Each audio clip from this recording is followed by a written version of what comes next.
The Fawcett Family Wildlife Health Centre is the only full-service rehab centre here in the interior of BC. We get between 400 and 500 animals per year, and about 80% of what we get in here through our door are birds. Then about 10% are mammals, reptiles are next, and then amphibians. Some of the most common reasons that we see animals brought here to the hospital are vehicle collisions, window strikes with small birds, cats catch a lot of small mammals and birds, poisoning inadvertently by lead or rodenticide, loss of habitat, digging up of hibernaculums with snakes. Another reason why animals are brought to us would be abduction. Sometimes animals get wrongly taken thinking that they are orphans, so it is important to take that time to make sure that they really are indeed orphaned and give us a call and we can maybe help you assess that.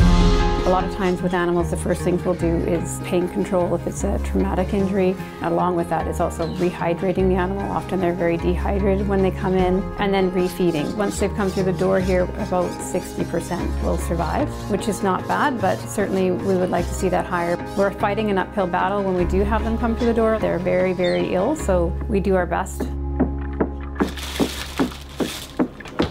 Animals pretty much have to be back to 100% of their normal functions to be released. They have to be able to fly, walk, see, hear, all of those things. They have to be able to escape from predators. They have to be able to hunt.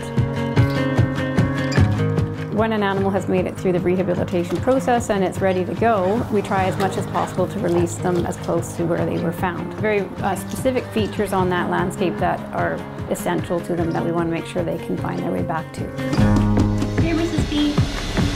Every year here in the Fawcett Family Wildlife Health Centre, we are getting an increase in admittance, and that could be because of increased human encroachment onto wild spaces and then even climate change. There's many small things that people can do to make a difference on the wild animals out there. One would be not throwing food out your window when you're driving down the road. Animals are attracted to that food, which can then attract prey to those animals attracted to the food, and it just puts them at a greater risk for getting hit by cars. And with window strikes, there are films you can put on your window to try and help alleviate that. And with cats, there are some collars you can put on an outdoor cat that might make them more visible or make it a little harder for them to catch birds, or obviously keeping them indoors. So this is all healed up and it's ready to go. If you ever encounter an animal and you're not sure if it actually does need help, then you can always give us a call here and we can help you assess whether or not that animal does need to come into the hospital.